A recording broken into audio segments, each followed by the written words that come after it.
खानदाने गुलामा, खानदाने गुलामा। अब खानदाने गुलामा में जो बुनियादी तौर पर हाकिम है वो आपको बता दें। सबसे पहले जो आते हैं कुतुबुद्दीन ऐबक।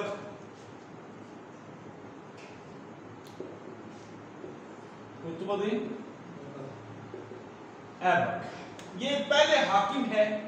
कुतुबुद्दीन ऐबक जो इन्होंने खानदाने गुलामा की बुनियाद रखी, खानदाने गुलामा का बानी इनको कहा जाता है कुतुबुद्दीन ऐबक को। ये सवाल बड़ा आया हुआ है, इसको याद रखना है। ये कुतुबुद्दीन ऐबक भी एक गुलाम था, ठीक है, ये भी शहाबुद्दीन गौरी के गुलाम थे और उससे आगे फिर हुकूमत चली। और पहली इस्लामी हुकूमत, पहली इस्लामी हुकूमत का जो बानी कहा जाता है, मुसलमान हाकिम, वो कुतुबुद्दीन था। इंतहाई नेक पारसा इंसान था कुतुबुद्दीन। इन्होंने पहली इस्लामी हुकूमत की बुनियाद रखी और इन्होंने यल्दूस को शिकस्त दी। असल में गौरी के बाद मुख्तलिफ इलाकों में बगावतें हुई, तो आपने जो सबसे बड़ी थी वो यल्दूस के हाकिम को शिकस्त दी और राजपूतों के खिलाफ लड़ा। और इन्होंने कुतुबुद्दीन ऐबक ने एक मजबूत हुकूमत की बरसगीर के अंदर बुनियाद डाली, जो कि खानदाने गुलामा के नाम से बड़े मशहूर मारूफ है। अब 1210 में इनकी वफात होती है। अच्छा जी, इनकी वफात के बारे में कोई ज़्यादा क्वेश्चन नहीं आएगा। हाँ, एक क्वेश्चन ये आ सकता है कि ये पोलो खेलते हुए, चौगान जिसको कहते हैं, पोलो खेलते हुए ये घोड़े से गिर गए थे, जिसकी वजह से इनकी वफात हो गई, जिसकी वजह से इनकी वफात होगी। तो मस्जिद कुव्वतुल इस्लाम कुतुबुद्दीन ऐबक ने बनाई है। कुव्वतुल इस्लाम ये भी आपने याद रखना है। कुतुबुद्दीन ऐबक ने कुतुब मीनार और कुव्वतुल इस्लाम। इसके बाद 1210 में इनकी वफात होती है और इनके बाद मुख्तसर वक्त के लिए जो आता है दूसरे नंबर पर वह है आराम शाह। आराम शाह दूसरे नंबर पर आता है और इसका दौर शुरू होता है 1210 से। 1200 इनकी वफात के फौरी बाद इनका दौर शुरू हो जाता है। और उसके साथ ही आराम शाह का दौर जो है बड़ा मुख्तसर सा दौर है, कोई ज़्यादा लंबा दौर नहीं है। और इसको साथ ही जो तीसरे नंबर पर खानदाने गुलामा के आ जाते हैं वो आ जाता है शमसुद्दीन अल्तमश।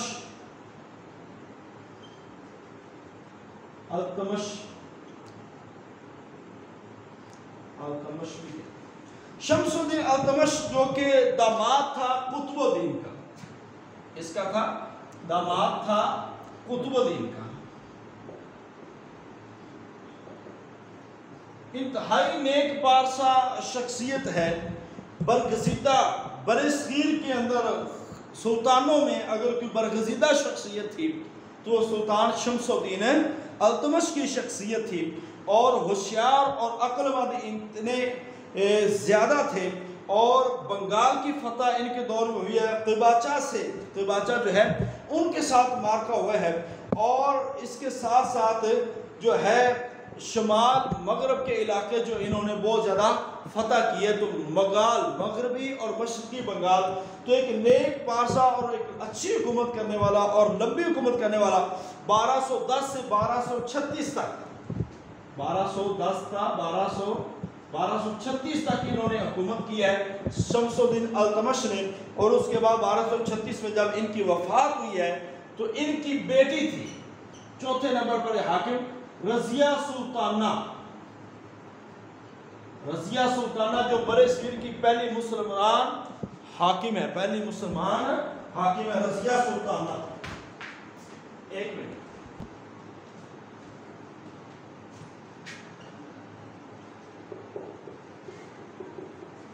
अच्छा, खिलजी खानदान की जो इब्तिदा है 1290 तक 1320 तक इनकी हुकूमत चलती है। 1290 से यानी कि तकरीबन 30 साल की हुकूमत है। और इसकी जो इब्तदाई बादशाह है बस वो याद रखना है, पहला बादशाह जलालुद्दीन फिरोज खिलजी।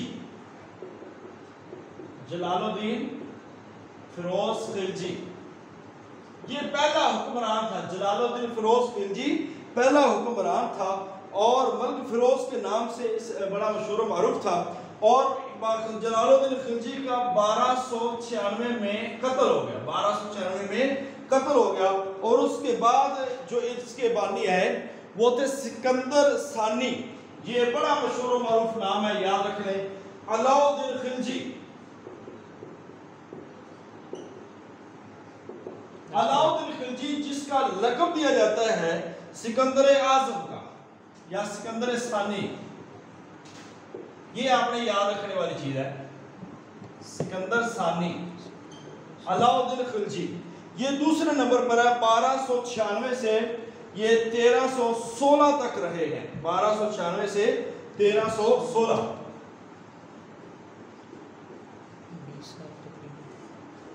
ये बाकायदा तौर पर अलाउद्दीन खिलजी का दौरे हुकूमत है।